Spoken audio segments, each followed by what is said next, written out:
Ahora vamos a presentar a Esther Migravi, que también es profe en la formación de psicoterapia con enfoque psicoanalítico, que la saltamos un poquito, pero acá le estamos dando el lugar. ¿Cómo estás, Esther? Hola, ¿qué tal? ¿Cómo están? Sí, acá esperando y escuchando, todo muy interesante.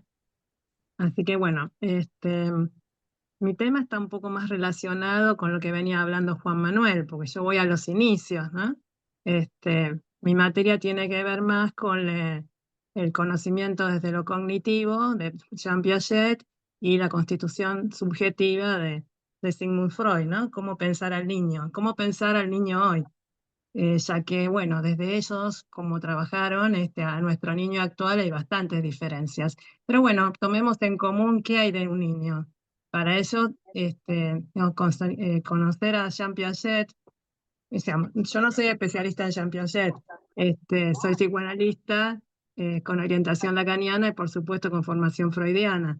Sí he trabajado en una cátedra sobre Jean Piaget hace muchos años, epistemología genética, y bueno, también lo he tenido bastante tiempo de trabajo en mi carrera de la carrera de psicología en la Facultad de la Universidad de Belgrano. Entonces, empezando por Jean Piaget, lo que les voy a comentar, que él no estaba tan alejado del psicoanálisis, por lo menos a sus principios, y también, eh, digamos, cuando él hace su libro que se llama La formación del símbolo en el niño, ya tenía sus 50 y pico de años largos, también lo nombra Freud. Entonces, lo que yo quiero decir es que estos grandes no trabajaban solos, complementaban sus teorías y sus ciencias con lo que otros trabajaban y que ellos no tomaban.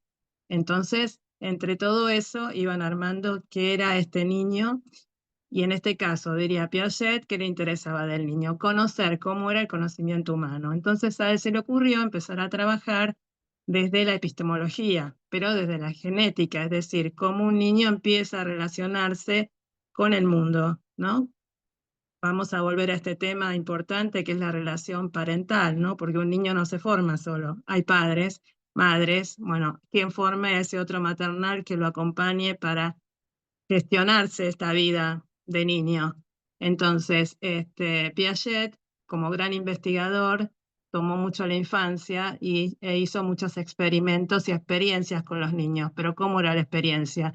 A través del dibujo, del juego, de aprender cómo era el lenguaje. Empezó a trabajar desde muy principios, ¿no? De los principios, digamos, del acto reflejo, cómo empiezan las primeras conductas, que primero son reflejos, después son conductas voluntarias, cómo empieza el primer lenguaje, las primeras palabras. Digamos, nos da todo este conocimiento de, bueno, uno no sabe que es un niño, acá te lo cuenta Piaget. Tómalo y trabaja con tu niño a ver si todo esto que dice Piaget es verdad o no, pero me parece que da esa formación de lo que es un niño.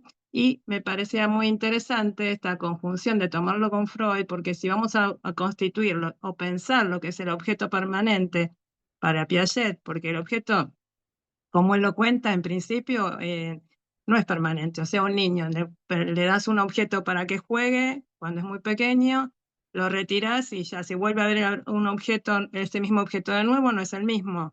Necesita incorporar que en su mente, que es el mismo juego, de que el objeto regresa. Y entonces pensar, para que haya una constitución de un objeto, tiene que haber una constitución de un sujeto. Bueno, entonces ahí una de las ideas fue tomar el Fordá de Freud, también esta cuestión. Yo pensaba, ¿no? Qué grandes observadores hemos tenido para pensar, en este caso, la infancia, porque si Freud no se hubiera ocupado por ver qué hacía su nieto, ¿no? Que agarraba un carrete, primero que tiraba objetos fuera de sí, todo lo tiraba. Después que empezó con este carrete unido a un hilo y escondido detrás de la cuna, volver a traer y él pensar, ¿no? Porque esto aparece en su escrito Más allá del principio del placer, que lo que el niño más representaba era la ausencia, ¿no? El momento más doloroso, pero él lo traía, este Fordá, ¿no? Se fue, volvió, está. Pero esto era en poder él manejar activamente esta cuestión de que él lo hacía regresar o que él lo echaba, se iba.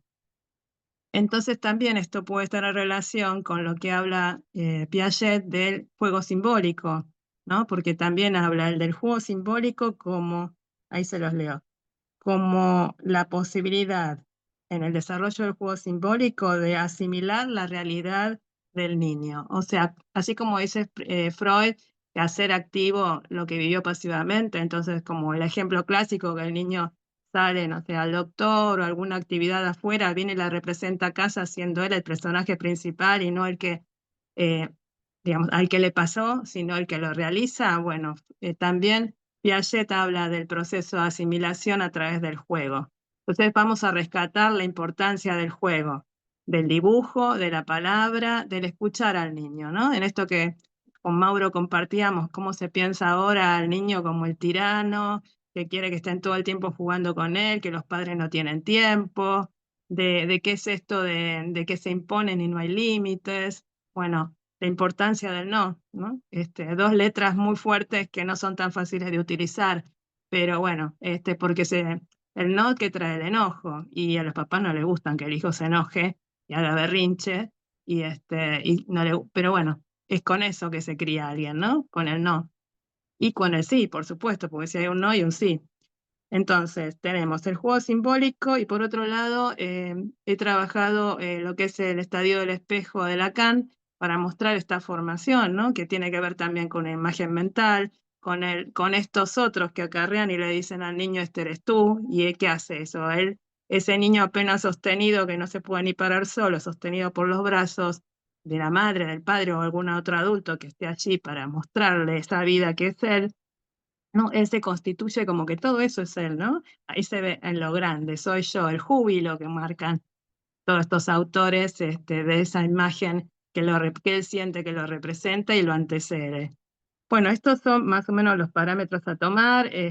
También trabajo el tema del narcisismo, el narcisismo primario, porque estamos muy acostumbrados a hablar o a escuchar decir, bueno, qué narcisista, es muy narcisista. Bueno, eso será un trastorno del narcisismo. Pero también podemos hablar de que el narcisismo es primario y primordial para la formación. Y como dice eh, en este libro que yo les decía, Piaget, la formación del símbolo en el niño, si bien al parece importante lo cognitivo, él va a decir también que hay un narcisismo sin narciso, porque el niño se está formando.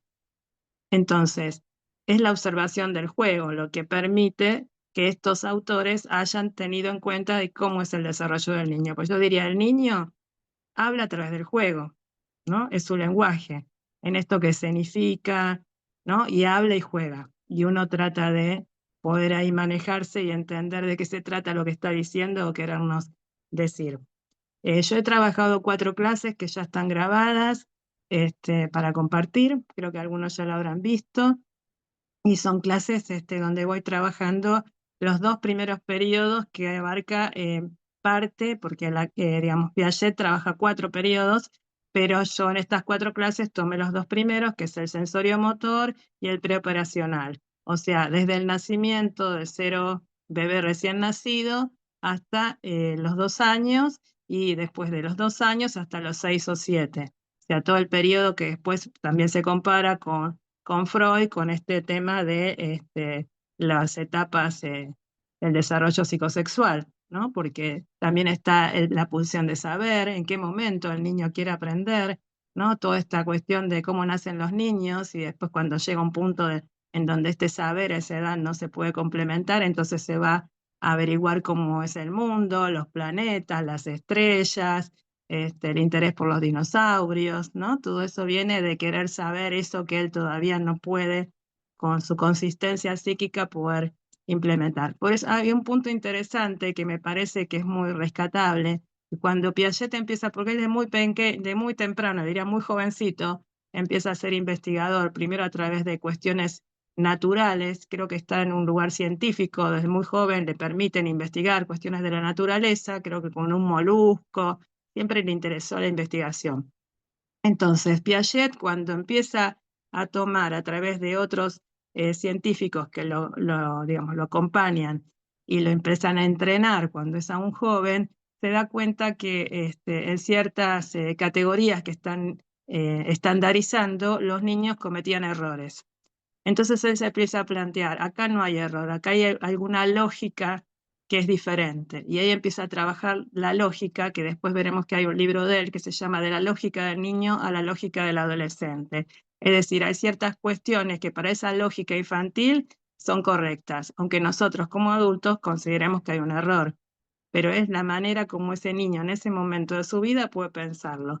Años después podrá ir modificándolo. Por ejemplo, ahí están las pruebas de sustancia, de conservación de un líquido. Yo les hice las pruebitas como para que las vayamos viendo y si las quieren practicar también con algún niño, cómo piensan en esto, la no conservación de la sustancia, el volumen, hasta qué tiempo empiezan a replantearse si esto que cambia de forma es el mismo objeto o es otro.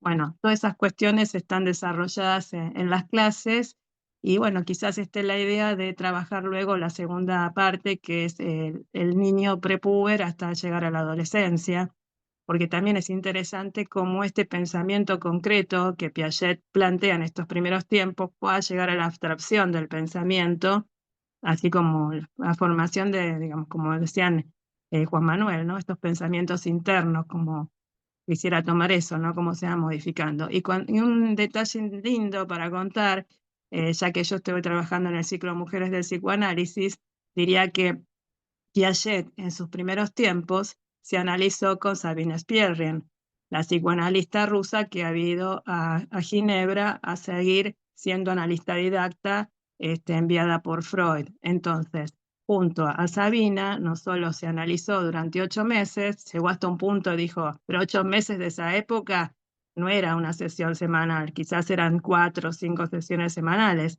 Él trabajó las cuestiones de su transferencia y las cuestiones infantiles de su propia vida y en un punto dijo, bueno, hasta acá llego. Pero hizo con ella trabajos teóricos, fueron a congresos, digamos que Sabina, tanto como él, se ocuparon del tema de la psicología del desarrollo y la lingüística, y hay un trabajo, por ejemplo, del pensamiento simbólico, del pensamiento del niño, y otro que se llama La concepción infantil de la imagen mental, que es un texto que escribe, yo no lo tengo, pero he tenido esta información de que este texto existió o existe, donde Piaget basa esta teoría en los conceptos que plantea Sabina trabajando sobre su hija Renata, la pequeña Renata, porque bueno, en estas épocas donde no había mucha posibilidad de investigación con niños externos a uno, la gente trabajaba con sus propios hijos o familiares cercanos. Entonces vamos a encontrar, así como Freud pedía la observación de niños a sus psicoanalistas más cercanos, ella también trabajó sobre sus niños. Creo que Piaget también tuvo su intervención sobre sus niños, cosa que no le fue muy bien después en el desarrollo de estos jóvenes que han sido observados por sus propios padres. No sé si queda tiempo o ya estoy ahí, pero Tenés unos minutitos más, 3, 5 minutitos más tenés. bueno. Estaba pensando también respecto de Freud en esto de observar y tomar como juego que hace el niño, en esto que a veces uno dice el niño tira, rompe, él vio el juego del Fordar. Y no solo eso, si también nos fijamos en el relato que él hace respecto de recuerdos de infancia del famoso e importante Goethe, en su texto, su biografía, que tiene el tema de poesía y verdad, donde ahí relata un niño que empieza a tirar objetos a la calle, ¿no? Cuenta el pequeño Goethe, recibe una vajilla en miniatura y entonces empieza a tirar un objeto a la calle, los vecinos se ríen, aplauden, entonces empieza a tirar toda su vajilla nueva que le habían regalado sus padres y después empieza a tirar la vajilla de la familia. Todo lo que habían comprado por la calle, roto, trizas, ruidos, todos aplaudiendo y él muy feliz. Entonces Piaget se pregunta, no, perdón, ya me confundí. Piaget no. Freud se pregunta, ¿por qué está rompiendo todo esto? ¿Qué pasa? Cuando Freud ve que le cuentan analizantes de situaciones similares que tiraban a arrojar fuera, entonces empieza a relacionar con y pide a sus ayudantes o gente que trabajaba con él algunos datos de Goethe. Bueno, habían fallecido hermanos, pero en esa época, cuando él arroja, estaba naciendo o estaba por nacer un hermanito. Entonces, lo relaciona con lo que pasaba a sus pacientes. Cuando contaban, por ejemplo, esto de arrojar objetos, siempre venía relacionado con que había nacido un hermano o la mamá está embarazada, arrojar objetos pesados. Bueno, al niño no lo podían arrojar, ¿no? Fuera de que se vaya el bebé. Bueno, el bebé era arrojado a través de estos platos rotos. Esto me pareció interesante porque después, en esto que él pedía observaciones a sus colegas, hay en ese escrito de los recuerdos infantiles de Goethe, dos casos que cuenta también la pionera del psicoanálisis de niños, que era Erwin Bobcat Helmut, donde relata dos casos similares a estos. Bueno, esto era por ahí un poquito redondeando lo que están en las clases. Bueno, esto que cuento ahora no está en las clases, pero es un agregado que les hago ahora de esa lectura de las observaciones de Freud. Fantástico, Espectacular, Esther. realmente. Pueden felicitar, pueden reaccionar, pueden poner corazones, pueden hacer ruido, que somos una comunidad ruidosa. Muchos corazones y muchos aplausos, porque si estaríamos en presencial, estaríamos aplaudiéndote como locos. Totalmente. Gracias. Qué tema tan importante, tan actual. En el auge del debate se le discute mucho justamente al psicoanálisis su falta de marco científico. Y si hay algo que la clínica nos muestra es justamente el juego, el simbolismo, todo lo que tiene que ver con las etapas. A mí cuando me derivan un paciente, la profesora de inglés, la madre, la maestra que está, lo hace con una precisión clínica, diagnóstica, sin siquiera saberlo, simplemente por todo esto que nos comparte también Esther, justamente de no se acerca, no juega, no, y la gran importancia que hoy sumaron todos los colegios, todas las especializaciones, que tiene que ver con que hay etapas, hay momentos, hay algo que está permitido en un momento y hay algo que no está permitido para el otro. A veces se le pone demasiado el corte. En salita de 2 se permite, en salita de 3 esto no, en salita de 4 prohibido, ¿no? Pero es cierto que nos van acompañando las etapas y que cualquiera que esté presente de un niño en su crianza, cualquiera que esté en algún momento de él, puede ver esto con la naturalidad de la observación, más allá de la falta de la genialidad teórica que tienen grandes psicoanalistas que pudieron ponerlo en palabras, ¿no? Por supuesto, pero sí en la naturalidad de la observación. Claro, hay que observar, hay que acompañar, no hay que estar. Por eso vamos acá fuera pantallas. Pantallas lo menos posible. La relación tiene que ser con otro, con un sujeto que lo mire, que lo escuche, que le cante. Yo cuando escribía estas clases sentía que me estaba conectando, mis hijos son grandes, pero sentía que tenía un bebé, un niño al lado, porque era esto de pensarlo de esta manera, ¿no? Un niño se acompaña con canciones, o sea, los niños que Piaget vio en su época, seguramente para llegar a todo ese desarrollo de la inteligencia, tuvo que tener una madre, un padre, no sé, una niñera, alguien que le hablara, que le cantara, que le contara, que le prestara esa masa plastilina para jugar y ya ahí no le parecía un objeto extraño, ¿no? El otro día escuchaba a una colega que comentaba que un niño en la escuela, el tenedor lo estaba usando para pinchar a sus compañeros y una nena terminó llevándola a un sanatorio a consultar porque la había pinchado. O sea, ¿de dónde está esto de no mostrar para qué es un tenedor? ¿Cómo es esto de, bueno, el tenedor y el cuchillo se le daba a determinada edad para que corten cuando estaban preparados, ¿no? Cuando sí podían, pero si no se le dan con punta redondeada para no lastimarse ellos. No estaba pensado que iba a lastimar a otro. Pero ahora, ¿qué pasa con esto de la violencia, de la falta de cuidado, de que aparecen estos, no sé si es porque el manejo de las redes, en este sentido de, bueno, los youtubers que desorientan, los padres que no saben cómo manejarse? Digo, esto yo no lo escuchaba antes, que un tenedor, un chico, sí, puede pinchar porque está jugando, pero lastimar y profundizar de tal manera que la nena tiene que ir a hacerse ver a un hospital o un sanatorio. Parece que hay una falta que por eso es importante volver a pensar en la necesidad de sostener al nene en su juego, ¿no? Porque el juego es la ficción y tenemos que sostener esto de que es una preparatoria para cuando llegue el momento que pueda actuar, no que actúe en principio solo porque no sabe qué hacer, simplemente que hay que ayudarlo a que esto sea un juego. digamos, a trabajar en el juego ficcional para que se vaya constituyendo y en el tiempo que tenga que actuar, actuará, pero ya teniendo otra preparación, ¿no? No este abandono o dejarlo hacer. Y que el adulto Fantástico. no Vamos a abandone. dejarte tomar un vaso de agua, Esther. Bueno, Que se toma un vasito de agua, Esther, antes de las preguntas. Que el adulto no abandone el juego y que es importante justamente el paso magistral que hace de mirada Esther diciendo, bueno, pasó esto en un tenedor, pero ¿dónde estaba el adulto enseñando a cómo se usa un tenedor? Esa es la capacidad de que en un aula, en una situación, poder ver toda una dinámica familiar, un marco, un abordaje, poder involucrar todo lo que corresponde. Esther, aprovechen para hacer preguntas a Esther. Seleccionamos una pregunta del chat, pero fíjate que no se animaron todavía a hacer una pregunta para poder... Yo tengo acá una pregunta de Esther. A ver, Pero Daniel, pasanos la plaquita que los chicos han trabajado tanto en estas placas. Miren qué lindas, quiero pasarlas. ¿Leo la que tengo? dale, pero dale. quería mencionarle que justamente, mirá lo que son el chat. Un lujo tenerte, Esther, como profe. Gracias, Esther, qué lujo tenerte. Lucas y Juan Manuel también excelentes preguntas para Esther. Explica muy bien. Muchas gracias, excelente expositora. Te amamos, Esther. Felicitaciones, Esther. Impresionante. Explota el chat Gracias.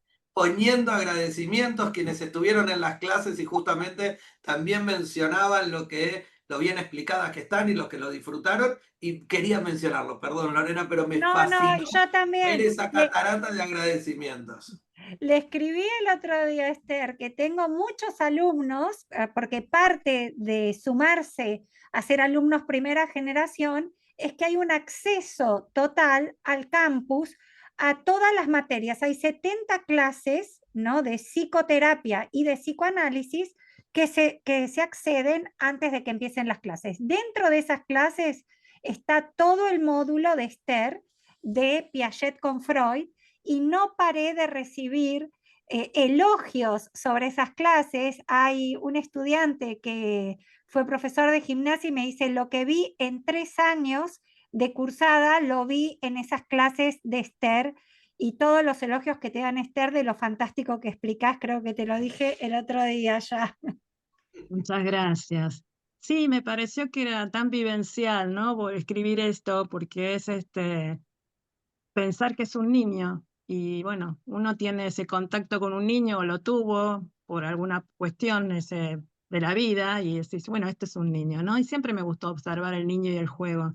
Yo en este momento no atiendo niños, así un poco más grandes, pero no, estoy aprendiendo en Gracias por forma seguir virtual. teorizando.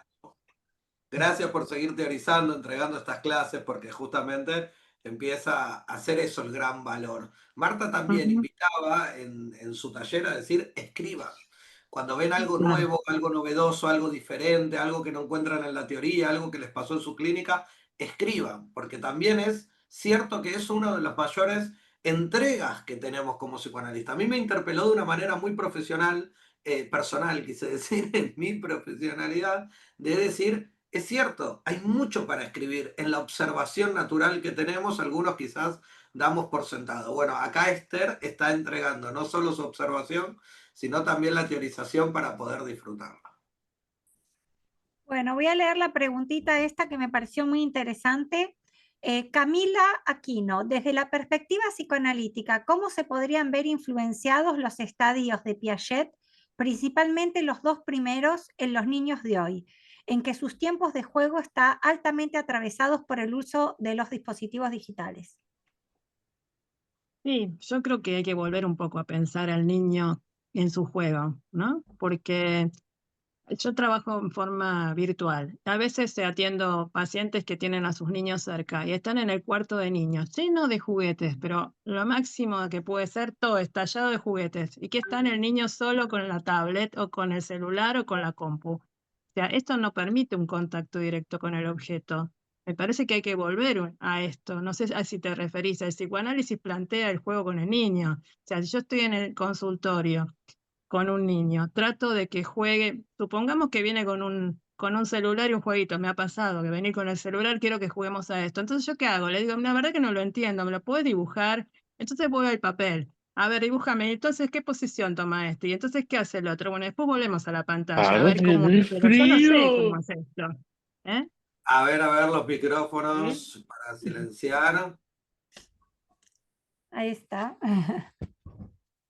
Bueno, representémoslo, qué sé yo, en una época era la época de Harry Potter, hace varios años, y entonces un nene me armó el Harry Potter con todo el vuelo dentro del consultorio, pegando papeles, armando dibujos, ¿no? Volver. Está bien, la pantalla te muestra una imagen. Bueno, yo quiero volver a qué imagen se representa al niño de eso que está viendo. Entonces le pido que lo dibuje. Lo dibujamos juntos, lo pintamos, hacemos un dibujo cada uno igual a ese o lo más parecido, seguramente no va a salir igual al de esa imagen que él representa, y además esto le permite entrar dentro de ese papel a ser el protagonista, ¿no? Porque él puede ser ese personaje principal que vio en su dibujito, o en ese personaje o ese youtuber que le transmitió. Yo he trabajado con un niño de 11 años en pandemia virtual, y sí me mostraba cómo era, no me acuerdo, un personaje coreano, un dibujito, entonces me mostró cómo el youtuber enseñaba a jugar ese dibujito.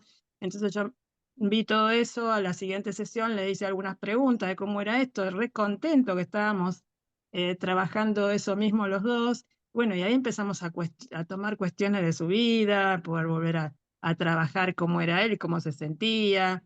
Y me pasó algo muy interesante, que él vino a visitar a un familiar que vive en este mismo edificio donde yo estoy. Me tocó el timbre, aparecí y me dice, acá estás, y me dio un abrazo enorme, porque yo era pantalla también. Estaba atrás del vidrio que él me veía, ¿no? Entonces fue un encuentro re emocionante decir, no sos virtual, también tenés un cuerpo. Me parece que es eso, volver a trabajar con el cuerpo, ¿no? Sí, sí, van a venir con pantallas o se van a enojar que le saque la pantalla, pero estar en la sesión, y yo pido eso, bueno, o hagamos con masa o con los juguetes que tengamos eso que está representado en la pantalla, entonces lo podemos inventar nosotros. O sea, dar lugar a la invención, Es a que que a él invente veces ese juego. en la clínica, en la sesión, no solo tienen un espacio para poder decir lo que a más nadie pueden decirle, porque se le presenta un lugar con la consigna de intimidad, de privacidad, de que van a ser escuchados sin ser juzgados, de que esto no se va a Ujú. transmitir. Entonces, el niño tiene un lugar para poder hablar con sinceridad, sin miedos del castigo, de lo que vendrá, ¿no? Para poner su palabra, pero en el niño específicamente es un lugar hoy donde puede jugar, donde se le puede presentar la creatividad, con esto que hablábamos antes, como muy bien Esther está diciendo todo el tiempo, que está ligado con lo de Juan Manuel Martínez, la escuela inglesa, que tanto lugar le dan a esta expansión, a la creatividad, al desarrollo. Y en la clínica me ha pasado, como cuenta Esther, de niños que agradecen por haber jugado. Y después hay padres que se enojan o juega el fantasma de, che, solo viene a jugar. No, no, no, no. Claro. En el juego hay un análisis, hay una lectura, luego se va a hacer un abordaje, se deja que el niño se presente, se expande, porque también el protagonista del dibujo o el muñeco también muestra en el juego cómo es tratado, pone activo lo pasivo, y también muestra cómo trata a esos objetos, ¿no?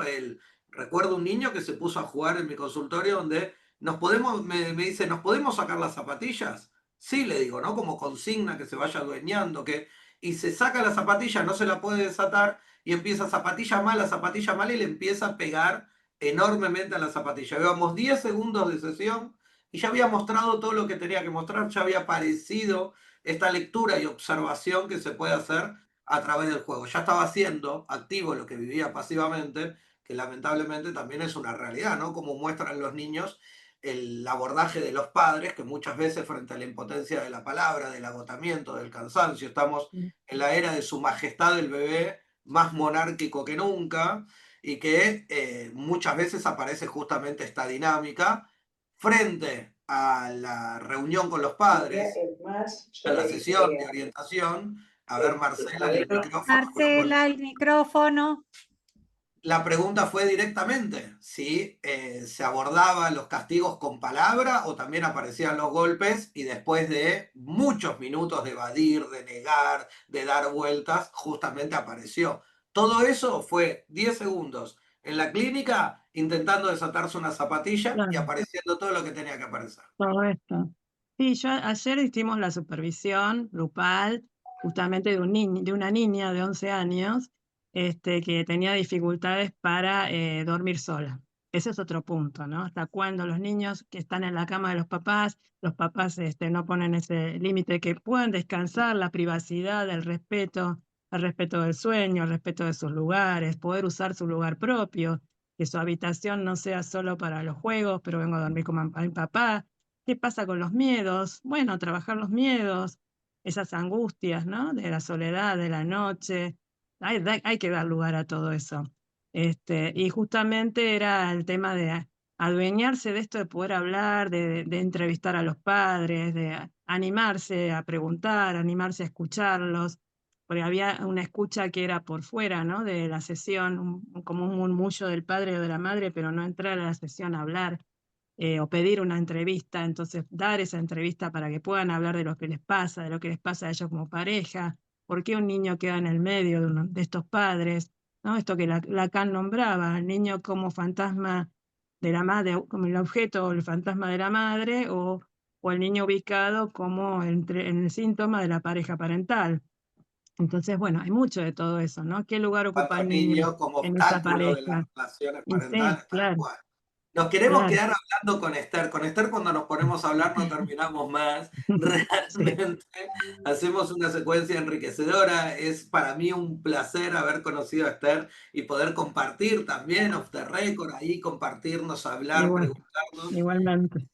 Siempre son extensas, enriquecedoras y tenemos muchos disertantes. Yo me quiero quedar hablando con Bueno, todos realmente Pero porque por eso escriban todas las preguntas que surjan en Instagram abajo del post donde se anuncia la disertación de hoy, porque los profes lo ven y después armamos talleres al respecto. Ya veo que se sumó Diego Bacarat, que le vamos a dar la palabra en un instante.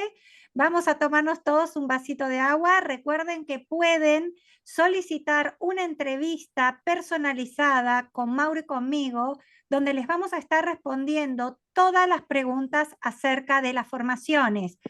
Esto es una entrevista académica muy importante donde vamos a estar analizando el recorrido de las carreras que están teniendo, sus estudios previos, las dudas que puedan tener sobre la validez del certificado en su país. Así que les recomendamos, las chicas están ahí poniendo el link, llenen el formulario, agarren una entrevista y se van a estar entrevistando con nosotros. Estaba intenten casualmente estar viendo que... Intenten estar en un espacio de intimidad para poder hablar, tener el micrófono. Los nervios son bienvenidos, presentes y tienen que estar, ser parte, pero busquen poder presentar su historia, su momento profesional, si están licenciados, si tienen estudios, si están especializados, si están buscando, si están iniciando, si no hay ningún estudio previo. Todo es presente para poder hablar y justamente hacer las recomendaciones específicas para los casos específicos. Así que no teman de presentarse, de hablar y poder estar ahí buscando un espacio justamente que genere una fluidez en la palabra, en el micrófono, que tengan la tranquilidad para poder hablar.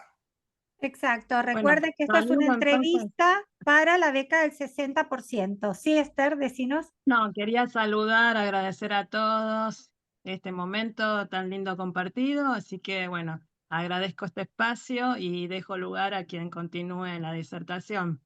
Gracias.